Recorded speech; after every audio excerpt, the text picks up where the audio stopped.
Bonjour mesdames, mesdemoiselles, messieurs, chers collègues, s'il y a des confrères et collègues dans la salle. Tout d'abord, je me présente. Je suis Axel Kahn, médecin de son état, un peu généticien quand même, et maintenant j'ai changé de métier. Je suis président de l'université Paris-Descartes, et cet hôpital, pour son activité hospitalo-universitaire, dépend de l'université Paris-Descartes. Par conséquent, c'est à ce titre que l'on m'a demandé, avec le directeur de l'hôpital, François Crémieux, d'ouvrir, c'est bien François, hein, voilà, d'ouvrir ce cycle de conférences. Malheureusement, François Crémieux est retenu à Rennes. J'imagine qu'il doit être à l'école de Rennes, à l'école des études en santé publique. Et avec la froidure, que sais-je, il ne peut pas rentrer. Donc, il est tout à fait désolé. Je vais par conséquent ouvrir pour lui et pour moi. Je crois que la raison pour laquelle immédiatement, ayant un créneau, j'ai accepté d'ouvrir ce cycle de conférences, c'est que c'est bien évidemment une idée magnifique et il y a des rapprochements qui viennent à l'esprit de chacun. Le premier rapprochement, c'est l'art dans la cité. Nous sommes dans l'île de la Cité, mais l'île de la Cité est le centre de la Cité de Paris, et aussi bien l'île de la Cité que notre cité parisienne sont évidemment, c'est banal de le dire, des lieux d'art extraordinairement riches. Et d'ailleurs, dans l'île de la Cité, à côté de Notre-Dame, l'Hôtel-Dieu de Paris lui-même, monument historique, le premier hôpital à Paris, peut être considéré comme une œuvre d'art renfermant des œuvres d'art. La deuxième raison, c'est que la médecine s'intéresse à l'humain, et quand on s'intéresse aux conditions de l'émergence de l'humain, aux conditions qui ont été essentielles à l'émergence de l'humain, il est tout à fait évident que parmi les paramètres, parmi les critères qui amènent à caractériser l'évolution du mammifère humain vers son humanité, il y a la capacité de l'émotion esthétique. Nous n'avons aucune expérience de nature à démontrer que l'animal soit sensible en tant que tel à l'émotion esthétique. L'animal, la femelle des paons, est naturellement tout à fait sensible à la roue du paon. Mais pas parce qu'elle est belle en tant que telle, mais parce qu'elle va de pair avec un géniteur qui est considéré comme étant de qualité. Et la beauté attirante chez les animaux s'intègre dans toute une sémiologie sexuelle et ne correspond pas du tout, enfin pas du tout, je ne dirais pas cela. Ça peut correspondre parce que bien évidemment, il y a aussi une relation entre le plaisir artistique et le plaisir sexuel. Cela étant dit, la caractéristique de l'art est un plaisir qui, à un moment donné, n'a plus besoin de reposer sur cette racine-là. Je sais bien que Picasso a dit que l'art est sexué ou n'est pas. Il n'empêche que nous trouvons, et parmi les œuvres d'art qui vont être montrées, un visage, Rembrandt, son autoportrait alors qu'il vieillit, est largement aussi beau, pour nous, d'après nos critères, que Rembrandt peignant son autoportrait jeune. Je cite Rembrandt parce que c'est l'un des peintres de la médecine et du corps, bien évidemment. La raison pour laquelle cette émotion esthétique a sans doute joué un rôle tout à fait fondamental, c'est qu'il a été totalement de pair avec l'émergence d'Homo symbolicus. Il n'y a pas, et on n'imagine pas, d'homme symbolique indépendamment d'une sensibilité à l'émotion esthétique. D'ailleurs, il y a un point qui est tout à fait fondamental quand on s'intéresse à l'émergence de l'humain, c'est le moment à partir duquel, et sans doute ça date de plus d'1 million d'années, le moment à partir duquel l'outil que perfectionne l'homme, très lentement mais qu'il perfectionne, a une beauté formelle, une beauté plastique, dont la justification n'est plus son utilisation.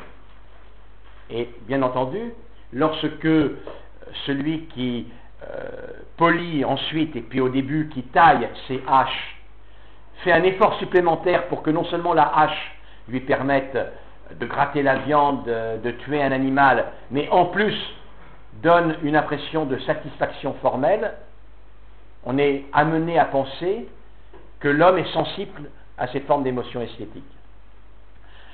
Autre élément fondamental, donc l'humain est l'objet de la médecine, bien entendu. L'humain, le corps malade. Un autre élément, c'est que dans l'histoire de la médecine, l'art est omniprésent. Alors, il est omniprésent pour toute une infinité de raisons. Une des raisons est celle que j'ai déjà dite. C'est-à-dire qu'il n'y a pas de symbolique, il n'y a pas de référence au sacré, sans référence à l'émotion esthétique. Si bien que la médecine, les hospices, la mort, en quelque sorte, dans un monde profondément spiritualiste, ne pouvait pas ne pas faire appel à une symbolique ayant son expression sous la forme des œuvres d'art. Et je voyais tout à l'heure certaines des œuvres d'art que l'on trouve dans les hôpitaux, bien évidemment, leur connotation religieuse est extrêmement importante. Un autre élément, c'est que, sans doute, j'imagine, quand on va voir les vieux hospices, on pense à l'hospice de Beaune ou bien à l'hospice de Tonnerre, qui sont des endroits absolument superbes, parmi les plus beaux bâtiments réellement de France. On voit bien que, on imagine, parce qu'il n'y a pas vraiment d'écrit qui le dit, mais on imagine qu'il y a eu le souci de communier dans la fragilité de l'humanité à travers tout l'effort que l'on investissait, de telle sorte que ces endroits où l'on venait notamment pour mourir et pour revivre éternellement, d'après les croyances si fortes à l'époque, se devaient également d'être à la gloire de Dieu et d'être beaux. À l'hospice de Tonnerre, il y a un paysage qui a été, je crois, construit par Marguerite de Bourgogne. Il y a des écrits qui sont extraordinaires. Il y a notamment une charpente dont on connaît l'origine, et l'on voit que le bâtiment a été construit en 1200, quelque chose comme ça, fin du XIIe ou début du XIIIe, où l'on voit que les constructeurs se demandent quel type de poutres de chêne ils vont mettre. Et ils ont le choix entre les poutres de chêne qui ont 50 ans, qui ont 150 ans, et ils écrivent qu'ils hésitent à prendre des bois si jeunes parce que ils veulent opposer peut-être, je ne le sais,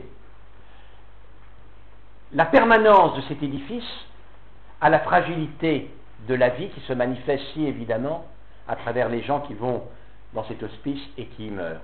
Et donc, ils décident, et c'est beaucoup plus cher, ils décident de prendre des troncs qui ont été coupés un peu avant la période de Charlemagne et qui sont dans la saumure depuis plusieurs siècles, afin que ce bâtiment montre la permanence de la beauté et de la vie, donc soit très propice en réalité pour y accueillir les manifestations de cette fragilité que j'ai dite. Enfin, dernier élément, il y en a d'autres que je pense la conférencière va longuement présenter, un autre élément qui explique que les hôpitaux, la médecine, est extraordinairement riche en œuvres d'art, c'est que les malades sont extrêmement intéressés par leur cas et par conséquent sont très prêts à être des donateurs quand ils sont riches, soit des donateurs d'œuvres religieuses pour essayer de faire en sorte que le bon Dieu et les saints intercèdent en leur faveur, soit quand par hasard, et c'était dans le temps vraiment le hasard, quand par hasard ils ne meurent pas et qu'ils guérissent, pour remercier l'institution. Si vous veniez, peut-être vous viendrez un jour dans mon université, c'est un musée extraordinaire, extraordinaire. Dans mon bureau, à côté de moi, il y a un primitif flamand, 1468, une œuvre inouïe, absolument inouïe, de John Van Cleef. Il y a des Hyacinthe Rigaud, des Natiers, des tapisseries de Gobelins partout. C'est un des beaux musées que l'on peut voir à Paris, réellement. Et ça nous appartient parce que les malades ont donné ces œuvres d'art à leurs médecins qui l'ont légué à la faculté de médecine d'antan. Donc il y a vraiment un lien indissoluble entre l'homme, la cité, l'art, la vie et la mort, la guérison, la médecine. C'est ce dont va traiter ce cycle de conférences, qui est par conséquent très bienvenu et auquel je présente tous mes vœux. Merci beaucoup.